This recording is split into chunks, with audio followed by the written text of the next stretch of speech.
Hello and welcome to the Human Echoes podcast, the show where we review oddball movies, have oddball discussions, and occasionally take questions from you, the oddball fans. I'm Tony Southcott. I'm Albert Berg, and speaking of oddball fans, I wanted to give out a shout out to @FredTheUndead and @BilboTweetings, who are both been very active on Twitter in the past month or so, tweeting out our stuff, retweeting our stuff. Super helpful, you guys. And I know a lot of others of you do as well. I can use my words, Tony. It definitely makes a difference. We are enjoying our best download month ever by actually a pretty decent margin, too. It's entirely possible that Fred the Undead is a robot, but we don't discriminate against robots. Yeah, we're not sure. He's got a lot of followers, but he is like a retweet machine. So we're kind of... We have our suspicions, but we can't Turing test because he barely responds. He'll like favorite stuff when I'm like, hey, thanks, man. Maybe he's just really busy. He just likes to retweet stuff. That's true. Who knows? But today we are covering a movie. Speaking of Twitter, we had a Twitter discussion. Someone suggested this to me. Christina Durner. She's kind of converted from just being a fan of the Writers Arena over to the podcast, so it's kind of fun to see that too. We've had that happen a few times. We suck you into our many tentacled embrace. All of our products will hug you to death. But she wanted us to review Stitches. And so, Christina, this one's on you. This is your fault. What did you think of this movie, Tony? I thought that as far as comedy slashers go, it was all right. Like there were a few good and satisfying deaths. Don't know how much I actually like the character of Stitches the Clown. He was better when he was undead, that's for sure. I don't think I liked any character in this movie. Like, nobody. I don't think that was the point, Tony. I think that I can't imagine that they set out to make this movie and thought we really need to have a great, likable character that everybody's going to get behind, and they drop the ball this bad. I just assume that they made everybody awful so you could just sit back and enjoy all the kills and all the gore. I think that just means you don't like European people. Maybe you're like all the European people are just not likable. I don't think that's true. No, I thought that like the main guy and the main girl were okay. They were like pricks when they were kids, but everybody's a prick when they're a kid. Like the Vinny guy was not bad. Like there were a few that were more moderate characters, and then there were a few that were just like fodder for the slaughter. The only guy I legitimately liked as a character as an adult, not like put up with, not like I'm okay with, but actually thought, okay, he's pretty cool, was the gay best friend. Like, he was cool. He was, you know, he had some self-respect. He liked the guy. He had his back. He was trying to throw a good party. You know, he was the one guy who I was like, man, it kind of sucks to see him die. And he was one of the first ones, too. Like, and they just went weird with him where he's just eating cans of strawberries.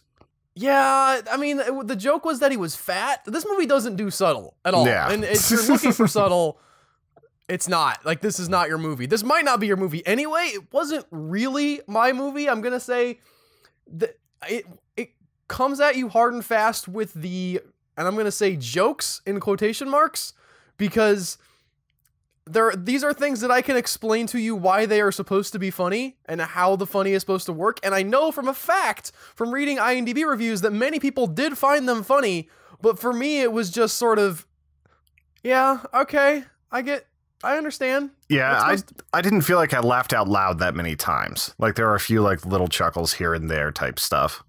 It was like, and for someone like you that's fairly prudish about this sort of thing, to start with like a clown having sex with somebody, I'm sure that put you into a little bit different mind state. Well, it definitely didn't make me be on his side. It wasn't just that he was having sex. I mean, that's fine. But that he was having sex in his trailer and then sort of just like runs off from that, doesn't say bye or anything. Doesn't even close the door. He's clearly a jerk, like every other character, not every other character, but many of the other characters in this movie. So it's not like he's so persecuted and I feel bad for him when he gets to the party and the kids are mean to him. Like, that's a way they could have gone, and then I would have really been like, yeah, you get your revenge. But yeah, what if he was like the super sweetest clown ever? Just like trying so hard to make people laugh, and it was super important to him, and then like they just bully him to death. literally to death. Literally, like, so this movie opens up with this clown going to a birthday party, which I don't know what mom hired this clown or where she got, like, if she ever looked him up on, you know, his Google rating or anything, but he is awful. He comes in like this beat up car. He's all bedraggled, but still kind of made up as a clown. He does his clown shtick. He's okay with, you know, some of his tricks. He does the juggling okay, and he does some magic stuff. The kids are all jerks to him. Yeah, he's trying to do a magic trick, and they're like dumping like juice boxes into his hat and all this other stuff. It was pretty rude. You can appreciate his sort of frustration, but there's never a point where you feel like this guy is a good person that I want to see succeed. He's just another jerk who's frustrated with how much his life sucks. And then he dies. At the opening of the movie, there's an accident where he falls back, slips, and slams his eyeball right into a kitchen knife that's sticking up out of the dishwasher. I'd like, as soon as she put the knife in like that, I was like, that's not how you put knives into a dishwasher. That's going to be important. And then not even 5 minutes later, it's embedded in his brain. Yeah, if we want to nitpick things that, like, characters would actually do, which is not something you should do as a rule with this movie, but as a parent, Tony's right. I mean, even as a human being, but especially if you're used to having children around the house, you don't do that with your knives. You make sure that those are away as much as possible. I really miss having a dishwasher. That sounds fun. Oh, you should get married, Tony. Yeah, but then if she breaks her arm, it's broken. I wanted to like this movie more. I will say the thing that I thought that they did really, really well, the gore in this movie, yeah, I thought was on point. It's a little bit slapsticky and a little bit over the top if you're looking for like super realism. I don't know that this is your thing. Yeah, it's not like Dead Snow level whenever they're pulling out people's entrails. This is like the entrails are coming out, but you're straight up like, I'm trying to think of how to describe it. You're pulling out the entrails to make like balloon animals and stuff. They're all clown-based jokes. He pokes somebody's eye out with a umbrella. Somebody gets their brain scooped out with an ice cream scoop. Yeah. And like put in a bowl. You know, it's not just that he scooped the brains out. It's that he like carefully preserved them and poured a little blood over them, so it looks like raspberry preserve or whatever. Food for thought. Lots of one-liners that didn't work for me. Again, I think there are people out there for whom those one-liners worked. Somebody compared this movie to The Frighteners by Peter Jackson in one of the reviews I read, and that kind of resonated with me. I was like, be more like Dead Alive than The Frighteners. Well, maybe. I didn't see Dead Alive. The other comparison I saw was to the Freddy movies, which, while I don't think this is on that point, I understand where they're coming from, where Freddy is a horrific character that also has elements of comedy to him that I think sort of took over the series later on. And there's definitely that aspect of this where they're bringing out, they're trying to make it funny but horrifying at the same time. Yeah, you can definitely see that. Like, it's a very fine line to walk. Few movies can do it that well. Most horror comedies end up turning into either just comedies or just horror movies. It was, I mean, and there was so many things. I could feel like that this movie was trying really hard, which is why I don't want to come down real hard on it, Tony, even though I didn't like it that much. There were those moments where they're riding around, he's riding on the tricycle after them when they're on their bikes, and I thought that brought a smile to my face at least. Yeah, he's like trying to go up the hill, and they're like, he's just like, for fuck's sake, just gets the tricycle and starts walking. He ends up like walking on the power lines after them, like it's doing a high wire act. Yeah, and there were a lot of little things like that, little jokes that tried to go somewhere, and you could tell that you could tell they're trying. Yeah, at least it didn't fit for me, but I think that's a matter of taste. From the bloopers, it looked like it would be a really fun movie to make. Like, it looked like they weren't taking it so seriously, like they were just having a lot of fun with it. And that kind of showed in the movie. Like, it just needed a little bit more like polishing, not so much in editing, but I think before they started shooting, if they would have taken a look at the script, worked a little bit harder there, it would have turned out stronger. Well, you even have things where they're doing edits, like where a character will be talking about someone who has died now and they've had their head chopped off and it's floating in the pond or whatever. And they'll say, I'm sure he's floating around here somewhere. And like when she says the word floating, it cuts to the head, like just in case you didn't get the pun. They're like, here it is. He's floating around. Do you get it? Do you get that he's floating? They were definitely a little heavy-handed with some of that. There was the telescope erection scene, which might have been my favorite joke in the movie, where he's looking through the telescope at the girl that he's into, and he just like keeps zooming it out, and you see the telescope get longer and longer and longer. That I enjoyed. I thought that's kind of funny. Yeah, it was definitely a more subtle gag. I think my favorite kill out of this might have been whenever he starts blowing the guy's head up with the pump. That was pretty good because it took a while. Yeah, it was kind of like Scanners back in the day, where it's just like keeps going, explosion, and like it doesn't look that real, so it's not like going to be super disturbing, but it is pretty messed up. It's a lot of fun. The kill of him at the end too is pretty good. When yeah, they finally get him and take him down, that was pretty satisfying. And honestly, the one moment that I really liked when they're hiding in the graveyard and he gets the hiccups, which I think really plays into sort of the comic style that this movie's going for, and the way that, they solve it is the girl that he's into, like, is looking over him, they see the clown coming, it's super overlit, it's not realistically dark, but again, that's sort of what the movie's going for, and she kisses him to surprise him, to get him out of the hiccups.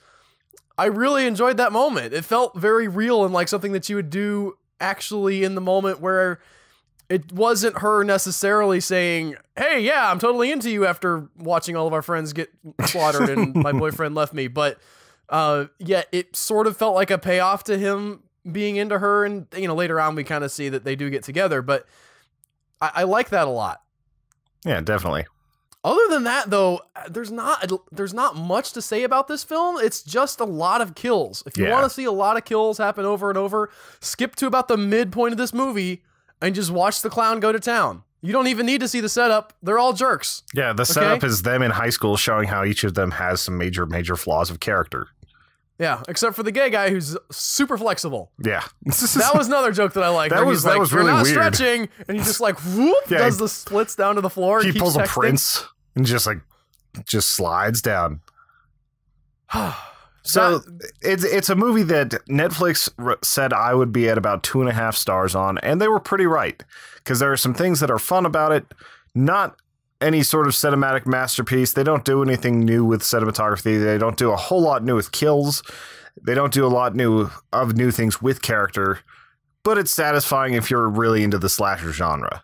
Yeah, I think I will go a little bit against you. Not that they didn't do anything. I mean, I don't know how new these kills were, but a lot of times a slasher movie that's trying to take itself more seriously will not rack them up or be as creative with them as much as this one does, and this one just really goes for, hey, how can we kill somebody in a creative way? Yeah, it's like how would it fit in that fits with the clown theme, and that is one thing they did a good job with. Every kill in this, like, I don't think there was just a vanilla kill here. Like, it all had to do with his bag of tricks. Yeah, and that was cool. I will also say Ross Noble, the guy who plays the clown, whose face you can see behind me, which, by the way, that desktop background is coming out down immediately after this podcast, because it's not a problem right now, but when I turn down and actually go to use this computer, because I edit and stuff on this computer, and that desktop, is up, he's looking directly into the camera, and that freaks me right out. That was the same thing with the Moonwalkers poster, where Rupert Grint and what's his face? Hellboy. Ron Perlman. Yes, Ron Perlman were staring me in the face for like 3 days. I was like, I'm trying to edit Dirt Block in my underwear, guys. Stop looking. This guy is creepy. This is maybe the scariest thing about that movie is this poster. Definitely could be. Like the poster and the thumbnail image on Netflix make it look a lot scarier than it actually is. Like, I would be hard pressed to find anyone who could find this movie scary, unless you have an actual deep-seated fear of clowns. Most people just don't really like clowns, so they say they're afraid of them. Like, I don't know many people that actually have that full-on phobia. Except for maybe Joe, because I send him weird clown stuff all the time, and he has to delete it. Oh, really? I didn't know that. Yeah, I used to do it more. Like, just show, like, it'll be like 2:30 in the morning, I'll be browsing R Creepy, and I'll find a creepy clown, and I'll send it to his email. So, like, first thing that happens is he checks his email in the morning, and it's there. Tony's browsing R Creepy in the 2:30 in the morning, and that's why he's tired. Well, it wasn't last night. Uh-huh. It's a lot of nights, but not last night. That's why you're not asleep at that point, because you're reading scary stuff, Tony. It's not scary though. Like the times that I find something that's actually scary on Are Creepy is like once every 2 months. Do you get creeped out by those Reddit threads where people ask for what's your real life supernatural situation, even though you know that probably 90% of the stuff is made up on there? Like the veil of verisimilitude for me just makes me go like, oh, I don't need to know about that. Shutting this thread. I don't really get freaked out by those. The last time I got freaked out by one was what is your glitch in the Matrix, where people describe the strange things that have happened, like that made you think you might be in a simulation. And that scared you more than just like ghost stories and things like that. That's interesting. That's interesting. I think it's because like I have a harder time believing in any sort of ghost story because I really don't believe much in like spirits and things like that than I do that we're in some crazy simulation. Well, I don't think that Joe legitimately believes that clowns or evil demon things coming to kill him. He just can't handle it. I'm not, again, I know that most of these things probably aren't real, but it's still like thinking about the possibility of them being real messes me up. Yeah, but that's like you're a lot quicker to like be pulled into that sort of thing. It's why you can still get freaked out from movies and your wife can't. Like she would probably read some of those and think, "Oh, that's cool," whereas like you're like completely heebie and jeebied by it. A little bit. She doesn't. She just reads Facebook though, so that's okay. Oh, Facebook. Oh, Facebook. I did bring up Ross Noble, though, because I know him from QI, the quiz show that is on in Britain that up until recently was hosted by Stephen Fry.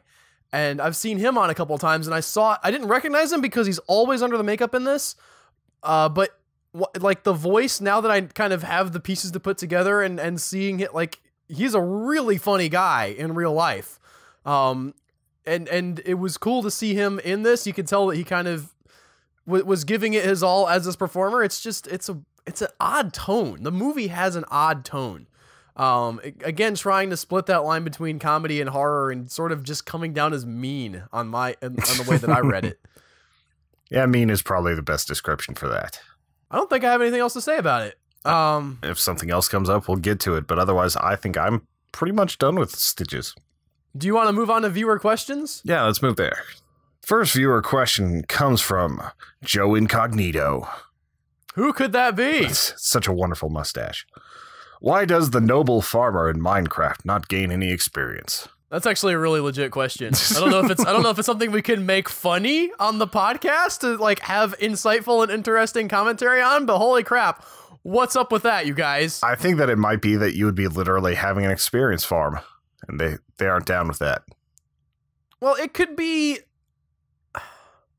You can still do that, right, though? You can... I guess you can't do it with with blocks like that. Like, you can't... Like, a cobblestone you can make, but cobblestone doesn't give you any experience when you break it. There are ways of doing it, but it's all very complicated, trapping mobs and things like that. So, I don't know. I think it's more that they don't want people just being able to get to level 30 by, like, farming wheat. What if they made it so you had to farm a lot of wheat?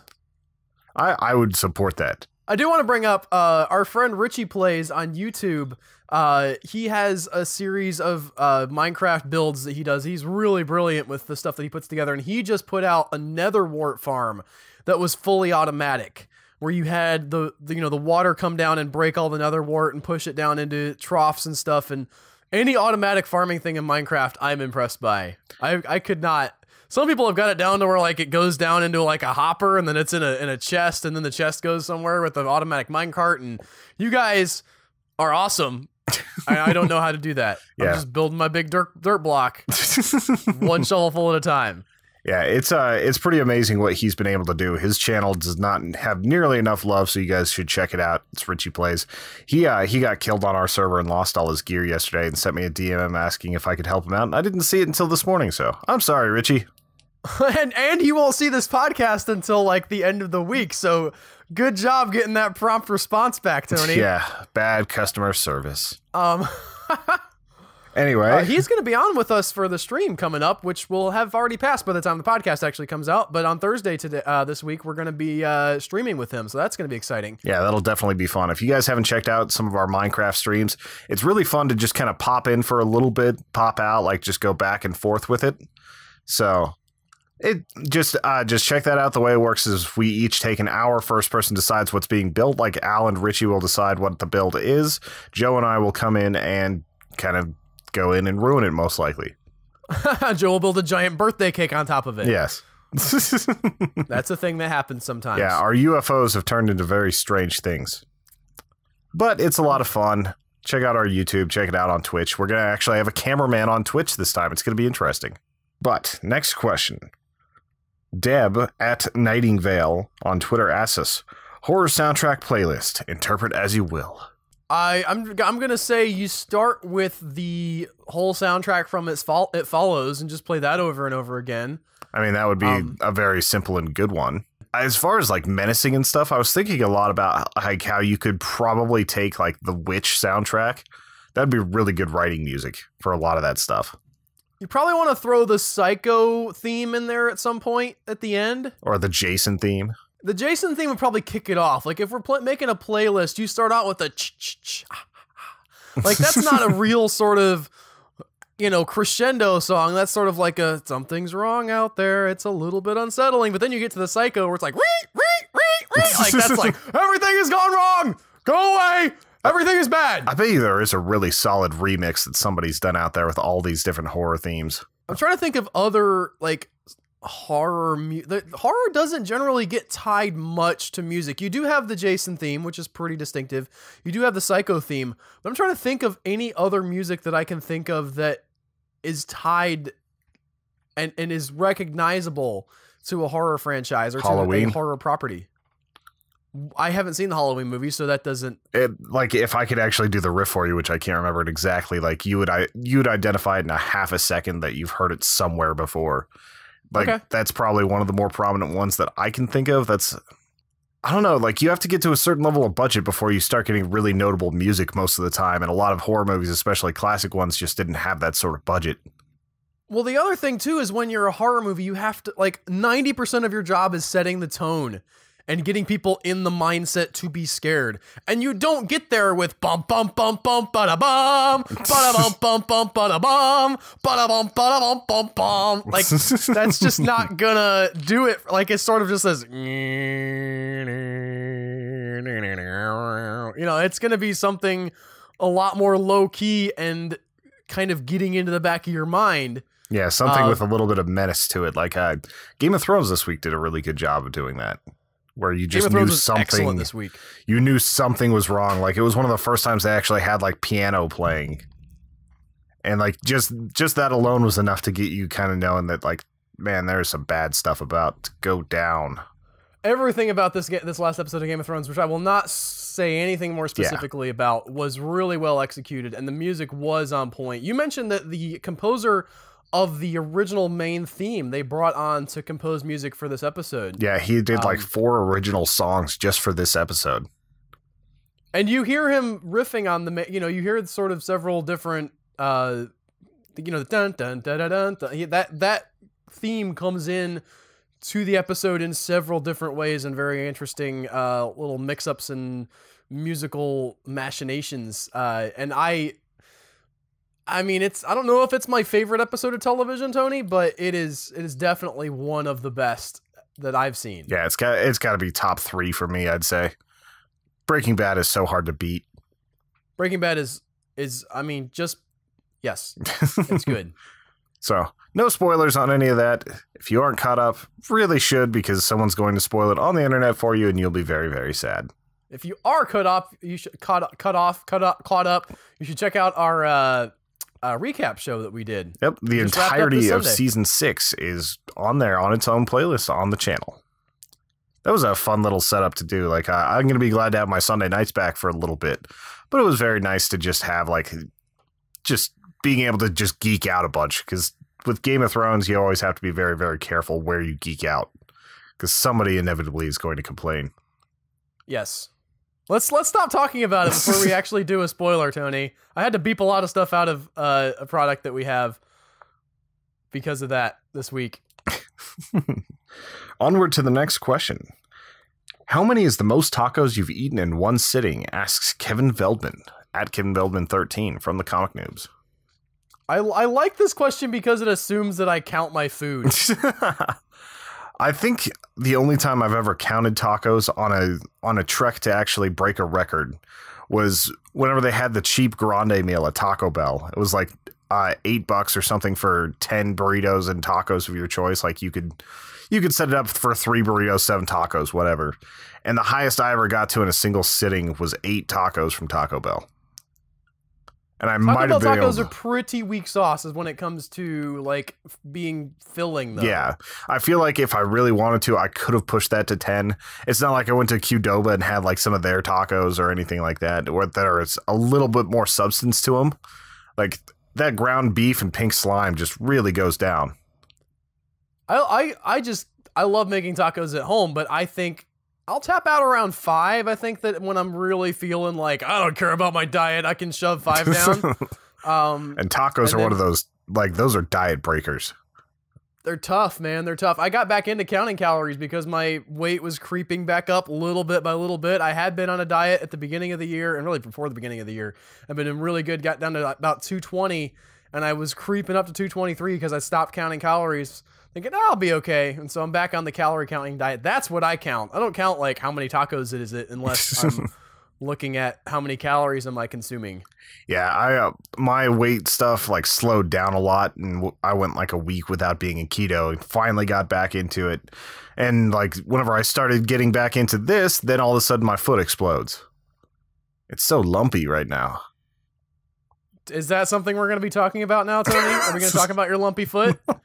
I mean, if you want to. No, well, you brought it up. Now I either have to edit this part out or we have to go into lumpy foot talk with Tony. No, it's welcome to lumpy foot talk with Tony because Albert doesn't want to edit this out. Well, basically, because of my spinal condition, I occasionally get my joints attacked by these huge spikes in inflammation. Originally, I went to the doctor yesterday and they were like, it's gout. And I'm like, gout usually only affect, or the nurse thought it was gout. The doctor's like, this is affecting all of your toes. They're double the size. I couldn't get my shoe on yesterday because my foot was all just like swollen and pink. And like, I'm like, is this something really, really bad? Like normally I would wait it out another week, but it's been hurting for like 4 days. So I decided to just be responsible and go to the doctor for once. And whenever I got there, it's like, oh, you're just going to basically take as many anti-inflammatories as you can before your liver fails, and we'll get this thing fixed right up. Is that a thing? The liver failure part. Is that... Well, if you take a lot of anti-inflammatories and stuff, it's really not good for you. Oh, so you're saying your liver isn't going to fail because of the foot thing? No. It's going to be because of the treatment. No, my liver's going to fail because of all the things I take to handle the inflammation eventually. I got you. That sounds terrifying. I kind of stopped taking ibuprofen for a while, which is crazy because I used to go through about 16 to 20 ibuprofen a day. Okay. And that, like, I just went cold turkey from it after reading some of the long-term side effects of taking that much. So, like, to all of a sudden be back on anti-inflammatories is really weird because now there's, like, not little creaks in my back and my elbows and things like that. It's just weird. It's scary to have to, like, choose between can I function like a normal human being or can I live a few more years? Yeah. It's... I'm glad that I don't have that problem, but it sucks that you do. Yeah. And that's been Swollen Foot Talk with Tony. Tune in next week for more episodes. And now back to the show. The nurse was trying to convince me to go vegetarian to help my gout. Will that help? If it was gout, it would. Oh. Because okay. Gout is usually caused by rich meats. Yay, organs. It's like my dad just chugging like things of Brunschweiger. My dad used to eat Brunschweiger. That stuff's gross. Probably still does. You just like put it on some bread, like just squeeze it out of a tube like toothpaste and then throw mayo on it. It's gross. Well, you need some good like cheddar cheese on there too, Tony. Oh. It's not it's a lunch meat. It's gross. Kevin Veldman also asks us, what was the best Saw trap? The one, okay, so here's the one that I keep, I've always gone back to as maybe the most like awful visceral one was the one with the fish hooks, where he had to pull the fish hooks out of the woman's throat and she couldn't scream, or the like the sound would set off the like the kill trap. Remember that one? That was pretty bad. Like I'm trying to think of one that's worse because I had kind of forgotten about that one or blocked it out. I'm not sure. I mean, there's like more gruesome ones, you know, but it's all sort of like, oh, they split your limbs or cut you in half, or, you know, there's sort of things that you can't really imagine, but the idea of having fish hooks down your throat and having to pull it out and not make a sound, that was just, ugh. Or even just like the whole headgear thing, like from the first one. Like that one has always messed with me, just the idea of what it would feel like to have it just like split upwards and like rip your jaw off. It almost makes you wonder, like, would it be better to die at that point? Like, I can see a potential scenario where that doesn't completely kill you, and that would be the worst. Yeah, that was actually why it's my worst one, is like, yeah, you're like, if it didn't damage anything in the brain quickly, like you could just sit there and deal with that for a few hours afterwards. That's one of those movies that, maybe because it spawned so many sequels, I don't hate the sequels. I think the sequels are decent up to a point, and then they just turn into kill. I haven't seen past 3. Those are the good ones, quote unquote good. And then it kind of turns into some silliness with some weird other subplots. But I have seen all of them. Although they're bringing it back now. I think they're resurrecting it. Saw Resurrection or something. They're Saw 8 will be coming out eventually. But that first movie and the way that it ended, and, you know, I was reading an article about this and how that was before the internet spoiler culture was as prevalent as it is, where not that like where people just go on and talk about, and there's memes about everything, and you hear, like, you would just tell somebody, oh, you got to see this movie, and you wouldn't know how that was coming. And that ending to Saw is so powerful. When you don't, even when you do know it's coming, it's still just like, oh my gosh, I can't believe it. Yeah, and like, I remember those movies coming out in high school, and basically because of how powerful that ending was for Saw 1, we ended up going to see all the other ones in theaters, because it was pretty much once a year around Halloween they would release a new one. They did that for like 5 or 6 years. Well, and the thing I always liked about the Saw series is they were always chasing that. They were always chasing that sort of odd little twist at the end, and that I'm not a gore hound so much, so I didn't need to see it for the traps. So that was sort of the appeal for a lot of people, but I was always looking for, what's the big twist going to be at the end? What are they going to do story-wise? You know, are they going to bring back Jigsaw somehow?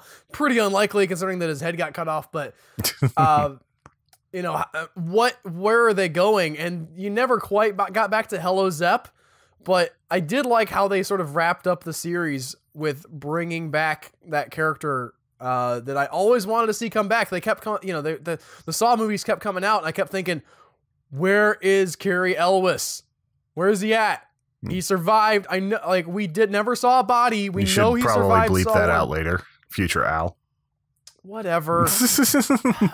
How long has Saw 7 been out? Has it been 30 years? That's not a real thing, Tony. That's a very real metric. Anyway. So now you just spoiled Saw 7 for me. You didn't want to watch it. I wanted to watch it. I just have a lot of things to do. There's a lot of franchises I want to watch. Like, I want to watch all the Child's Play movies again. I want to watch a lot of old franchises and finish them out. I'm okay.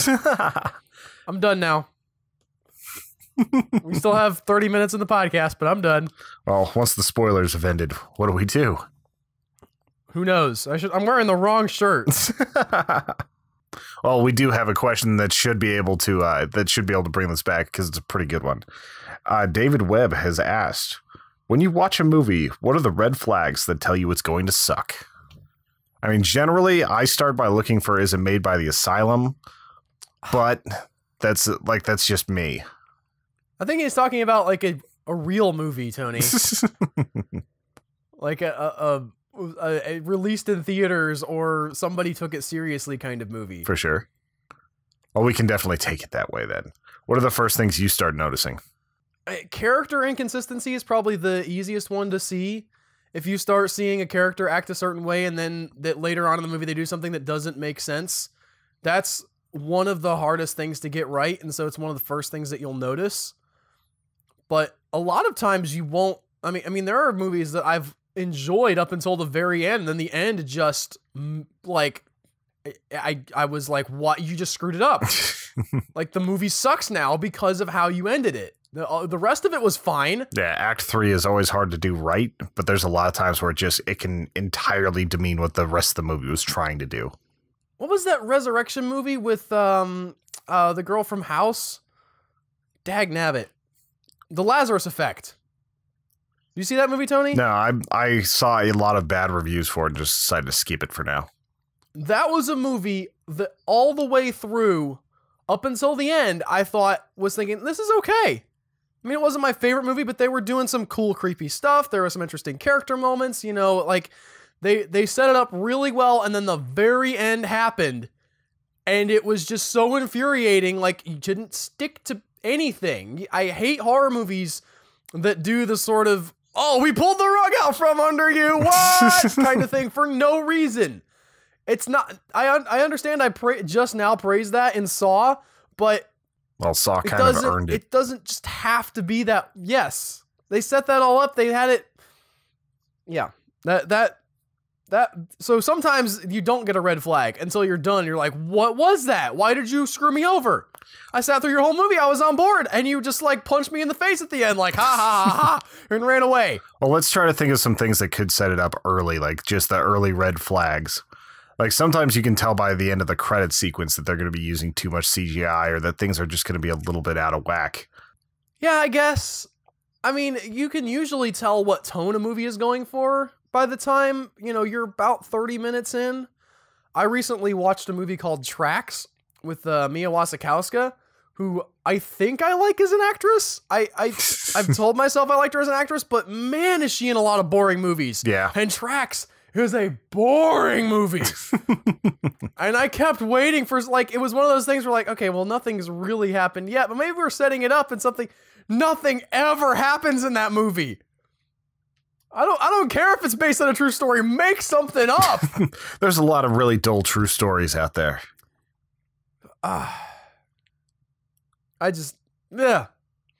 So I think if you're in 30 minutes and you're not into it, I mean, it's tough with the movie because sometimes you can get a twist. Sometimes you can get something that happens where you're like, oh no, you got to stick in and you got to be there. But a lot of times you can tell that, I mean, the movie's going to be what it's going to be from the beginning to the end. And if you're, you know, snoozing off, it probably isn't going to pull it out, you know, in the next hour and a half that you have. Yeah. And with a lot of horror movies, you can tell whenever it's just the generic studio effect of like, all right, within the first 7 minutes, there has to be a jump scare, usually a cat jumping onto a counter. Like just like you can see a lot of the formula starting to happen early on in movies. That turns into red flags for me. Somebody pointed out the rule of 3 scare. And now that's kind of ruined some movies for me a little bit because there is a rule of horror filmmaking in that you have you count to 3. So you have the first scare is fake, and then the second scare is a fake out, and then the third one's a real. Right? So you have like the, oh, it's just you. And then the, oh, it's just a cat. And then the third one's like, and there's a monster. And yeah, I've definitely noticed that a few times. If you start getting that in your head and you start counting out, well, I know the next one's the monster. Okay. That'll mess up some horror movies for you.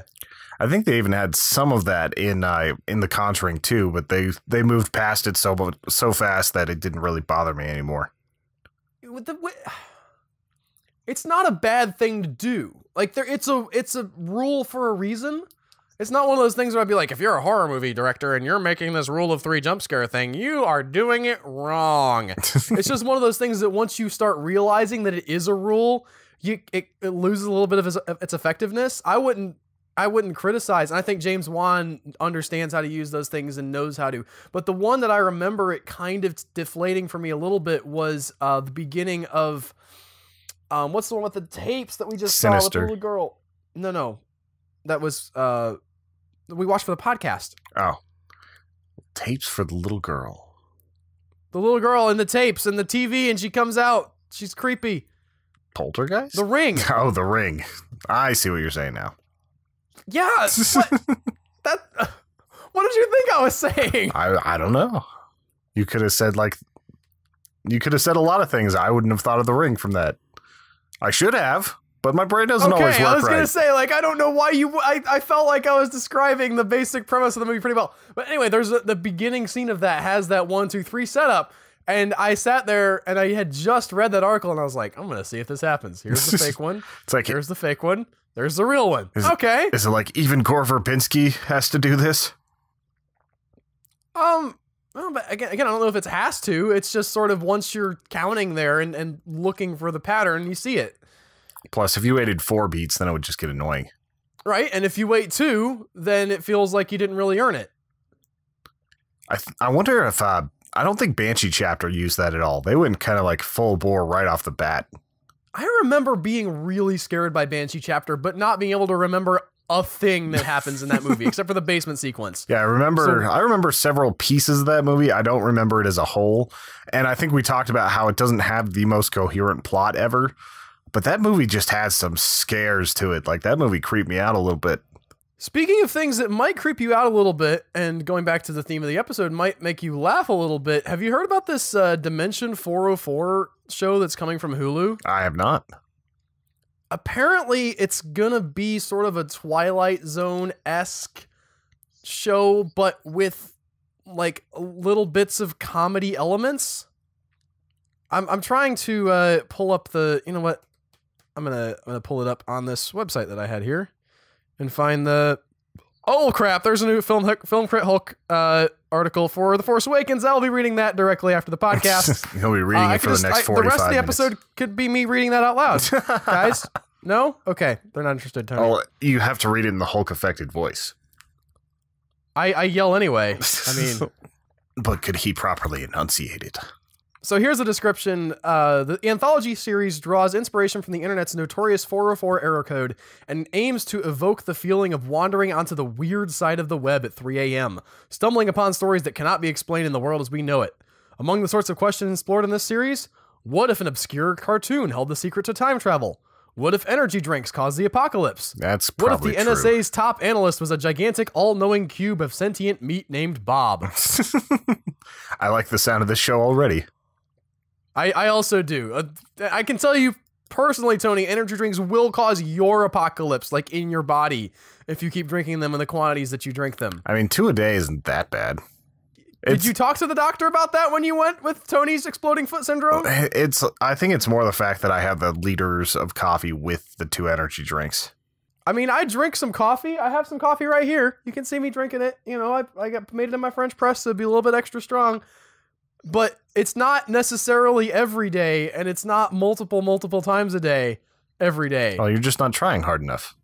No, I'm trying not to get addicted, Tony. I'd like for it to have some effect on me. It doesn't have an effect on me anymore. Like, it seriously doesn't. Like, you guys see the energy I have. Like, you might be able to see me get excited like once every 30 episodes to the point where I'm actually like kind of like jittery and jumping around and everything, yelling about stuff. The amount of caffeine I do is probably around 1,000 milligrams a day, like at least 800. And this is my baseline. That's how much caffeine it takes me to get to a point where I can have a conversation. It's not good. It's not. You need to wean yourself off of it, Tony. You can do it. Okay. Have some days where you have less caffeine and less caffeine after that, and you could be tired for a little bit. And then once you do that, when you actually drink coffee, it'll do something for you. Yeah. I'll have to just see if I can get some amphetamines to help me get off the caffeine. Okay. Moving on. We have work to do. We can't stop now. More joyful topics. The other big thing in movie news this week was that they are going to make a Tetris movie trilogy, Tony. A trilogy, huh? It's not just going to be one film. I know you guys heard about the one Tetris film and you thought, well, that's dumb. But now that it's a trilogy... I mean, is it going to be like Tron style? Like, how is that going to be a trilogy? Okay, I read about this, and the director had some really vague comments about bringing order out of chaos, and that's sort of what the theme of the movie was. Tetris can be about anything, right? Because there's no story to the game, and you're not going to incorporate the gameplay into the movie. So despite the fact that it's a dumb idea to adapt the Tetris movie, there's no reason to expect that this might not be the next sci-fi epic of our time. I think it's going to be some communist bullshit. It could be that too. They just go I mean, with it that, is from the Soviet Union. There's some pretty good documentaries from what I heard about the making of Tetris and like how it spread to the West and copyright things that were weird because it came from communist China that they couldn't make money off Russia. of it. That whatever. They're all the same. The Reds, Tony. Yeah. That's why the game was originally all red. It was supposed to be about communist unity. Was it really? Yeah. Working together and uniting. Like Independence Day. Yeah. Resurgence. I don't think that united enough people to really get... It certainly didn't unite audiences to come out and see it. That had a bad, not just critic rating on Rotten Tomatoes, but audiences did not like that movie. That was 45% on the audience rating. Like Joe Blow in the trailer park came home and he was like, I didn't think this movie was very good, you guys. That's a low blow for a movie like Independence Day that's really aiming for that sort of crowd that comes out and gives Transformers $1 billion every time they poop on the screen. Yeah. And I love Transformers. You're looking at... But they're not great movies. $100 million opening weekend that's probably going to drop dramatically. Was that global that or was global. domestic? Okay. I was going to say, if they got 100 domestic, then maybe I'm way off base here. But from what I've understood, it seems like that they're not doing super hot right now. Yeah. Was a misstep. I will tell you a movie that came out, I guess it's last week now when you guys actually get the podcast, that is worth a watch with some caveats. I actually have a whole review up on the channel, is our The Shallows with Blake Lively. That is not a terrible movie. It has like some issues with the ending that I won't say anymore for fear of spoilers, but if you guys like a good shark movie and you've been looking for something that wasn't terrible, that wasn't in the vein of like Sharknado or Mega Shark, but still was good sharky fun, you should check out The Shallows. Is it better than Deep Blue Sea? Flick. It's better than that by a lot. Because that's kind of my metric for like Hollywood level shark movies because I haven't seen Jaws yet. It has no, I was gonna say it has 2 Deep Blue Sea moments where you're like, but again, it's sort of like climactic stuff where a lot of the movie is very, very, what's the word? It's not flashy or showy or too over the top. It's a lot of sort of acting from Blake Lively and survival situations that don't directly involve the shark until you get to, and the shark is still part of it. Obviously you can't get to the shore because of the shark, but, it reminds me like a low rent version of Gravity with a shark in the ocean instead of outer space. That's the closest comparison I can make to it. I mean, that's pretty high praise. That's enough to get me interested in seeing it. It's probably going to be a red box movie for me, but definitely looked decent from the trailers. It was decent. If you like the trailers, I saw a lot of people that didn't, which I was surprised by because I think I liked all of the trailers, especially as I mentioned last week, the Self-Reliance one, but a lot of people were apparently just sort of, well, why would a shark do that? Which admittedly, if you want to ask yourself why a shark would do that, that's not a question that's addressed in the movie. It's just, you mean they didn't come there. up with some convoluted reason that he's being remote controlled by aliens? Unfortunately, no. There's a hook in his mouth, so maybe he's mad at her, people just in general. He just doesn't like folks. But that's like as far as you can go with that. Did you ever see the Mythbusters where they thought they might be able to control the sharks with an electromagnetic pulse? Or just electromagnetism and like just made the shark all sad and it just sank to the bottom? I felt so bad for those sharks. I don't know if I saw that. I saw the one where they could, like, the shark wouldn't go across the line of the magnets. Yeah, it was the same episode, and it ended up being a very short segment because they thought if they put something on the head and it would put out a little, like, a little charge, basically, that they could get the shark to go where they wanted it to go, and instead, like, it was just overloading the shark's brain and it just sunk to the bottom. That's some mad science stuff right there. Jamie Heineman. Let's refine that. We can get our mind-controlled sharks going. And then we could actually put the laser beams on their heads. The other sort of new topic that I wanted to address this week in movie news, which maybe I'm alone in thinking this was pretty good, Tony, but I saw the trailer for Ouija, Origin of Evil, the Ouija prequel movie. That trailer looks good. Especially because Ouija wasn't very well liked from what I've seen. It was not, but do you know who they hired to do the prequel? I do not. Our boy Mike Flanagan That's cool. wrote and directed this prequel, and I will 100% give Mike Flanagan the benefit of the doubt on a crappy prequel, because he has been batting 1,000 with this podcast. I think every movie that we've watched of his, I don't know that we've loved them. Again, Oculus, I liked. Hush, I liked. I don't know if I quite loved it, but I mean, there was definitely a lot going on there. Absentia, I liked, and I am fully ready to like this one. Did you see the trailer? I have not seen this trailer yet. The setup for the movie is that it's sort of back, not way in the olden days, but like in the early 1900s or so, when the spiritualists are around, and it's a woman who is a spiritualist, but like her and her kids are conning people, and that's the setup. You start off with sort of a seance that they're setting up, and you show how they do their tricks, and then they get the Ouija board that's brand new from Milton Bradley or Parker Brothers, or whoever produces that, and start playing with it, and things get bad. It looks interesting. Yeah, to me. I've never been that creeped out by Ouija boards, but I could definitely see where it went, and that's just because I haven't had any sort of bad experience. Like, some of the people that I know that are the biggest skeptics, like in general, have told me stories that have freaked me out about the idea of a Ouija board. I've never witnessed it, but these are people that are like full on like atheist skeptic people that are talking about how like the little what do they call the object, like the viewfinder? I know I don't know. It's like a pentacle or something like that. Like it might be a pentacle. There's a direct name for it, but he was talking about how like he was using it and it just shot entirely across the room and broke against the wall. Just weird stuff like that. And like, this is a person that I've always been able to rely on their word. So it's like, Ouija boards are just odd. I'm not going to mess with one just because, I mean, what would be the point?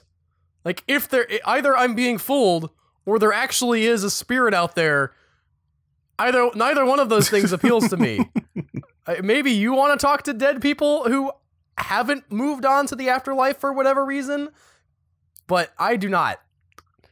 I just think it's funny that it's a Milton Bradley game. That is interesting that it has a very specific, and that's one thing I really hope to see explored in this prequel. Is this is a commercial product, right? Like, somebody built this and marketed it, sort of like Valentine's Day, right? Where it's like, hey, we're gonna make a holiday where everybody has to buy flowers. And I'm not necessarily down on Valentine's Day because I like holidays and it's cool to have occasions like that where you can, especially if you don't celebrate it on Valentine's Day, so you're not having to do the crowded restaurant thing. It's like, that's a big one. You got to figure either like make a nice meal at home or eat on a different day or something. But like, anyway, this is not Valentine's Day advice, not this week. But the, to go into, okay, what's up with this thing that we just made? Like, somebody came up with it and we're like, hey, this is a cool idea. And then suddenly it becomes this focal point for spiritualism. I don't know the history of the Ouija board and exactly when it came out. But if it came out around that time of spiritualists and people, talking to the unknown, that is an interesting avenue you could explore in the story to talk about how that was an obsession of the people at the time. Yeah. Well, I just think about, like, you're talking about a board that's meant to communicate with the dead and supposedly has all these evil connotations where you can get possessed and everything, but everybody could go to Walmart and buy one. It's just like, is there another object inside that entire store that claims to do the same thing?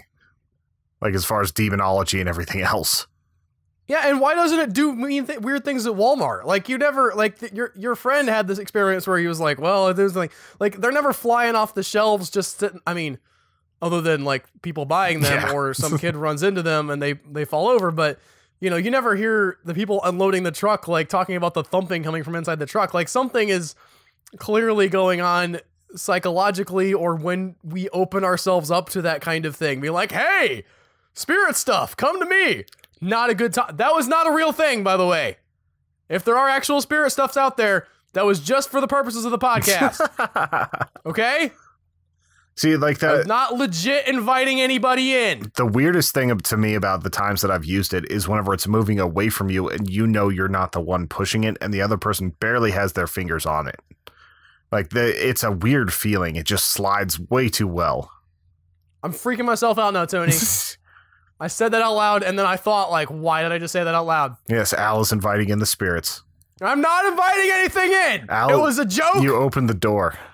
There was all the doors are shut. You just if let they all fly Nosferatu open in. right now, I will be very scared. Count Orloff is coming. You let him in. Nothing has flown open yet. You're going to find some bats in your house. There's doors. There's 4 doors over there. 1, 2, 3, 4. Only that one should open. Maybe that one. If closet or laundry room door opens, this podcast will have... I'll point the camera that way. That'd be awesome. Yeah, that would be awesome. We all of a sudden get actual paranormal experience on YouTube. That'd be cool. And nobody would believe it. No, because what's going to happen is that incompetent daycare would like send your kid home with a Ouija board because they just send him home with everybody else's stuff.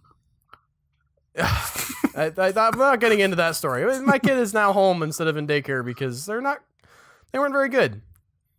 They weren't very good at taking care of my kid. It's amazing how just how easy it is to get set up as a daycare too. Like you're trusting like the most important thing in your life to just a bunch of strangers.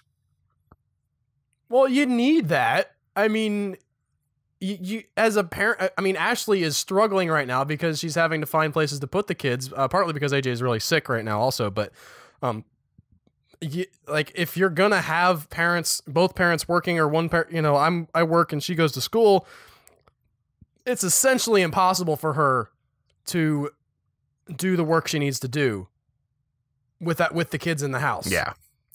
I can't even imagine trying to get like a degree done while taking care of how old are your kids now? Like 4 and 2?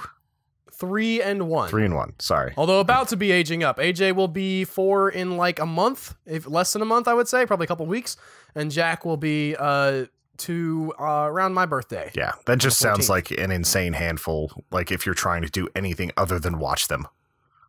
Speaking of an insane handful, we have an insane handful of podcast episodes under our belt now, Tony. And next week, we will be coming out with episode 200 of the Human Echoes podcast. Almost 4 years worth of podcasts. We've been doing this a while. Like, I remember we had a lot of limits. It was like, all right, we're going to see where we're at after like 52 episodes. We're going to do the 1 year thing. We're going to see if we're going to keep going.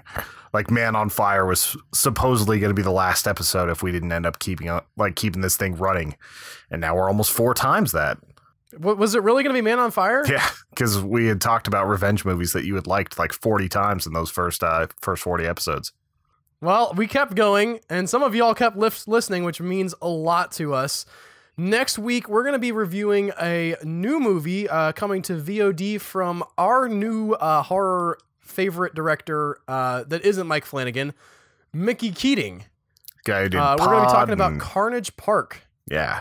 Like, this is a trailer. I didn't even know this movie was coming out. It just was like all of a sudden here, and it's going VOD. So we're going to check that out. Hopefully it's going to be coming out the day that this podcast releases. Yeah. So if you guys are interested in checking that out, we will be looking at it. Mickey Keating we have not always loved his films. I really like Darling. Pod was a little bit off for me, but I could see the style there. This one is rated around 64% on Rotten Tomatoes currently, which means that there were some people who didn't like it, but there's probably some redeeming qualities there. So we're going to give it a shot. If there are movies that you guys would like to see us review, feel free to tweet at us. We aren't going to necessarily 100% take all the suggestions, but we do like to hear your ideas and stretch our limits and even... Cannot talk anymore, Tony. The spirits have taken over. What he's trying to say is that whenever we're looking for movies, sometimes it's a shot in the dark. Sometimes it's something we've seen before. Sometimes it's just basically like, well, this looks kind of good on Netflix. And what we'd love to see from you guys is just let us know about movies you'd like us to review. We can't pick everyone, obviously. And the ones that you really, really want us to see, you can figure out for November's whenever we have our Viewers' Choice Month. But before that, you can suggest movies to us, and if we have an open slot, we'd gladly take them. And speaking of tweeting and all manner of social media, any help that you guys can give to the podcast, retweeting us, telling your friends about us, going and like putting the podcast on your stereo and playing it out at your local Walmart or whatever, like all of that is good help stuff. Please keep spreading the word, and we really appreciate all of y'all who interact with us on a daily basis. Thank you so much. for 200, well, not 200, 199 great episodes.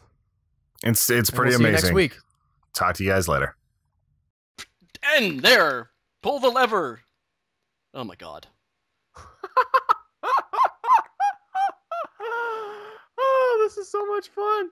What in the hell? This is so much Pull the lever! We just walked up to the lever! Oh my god!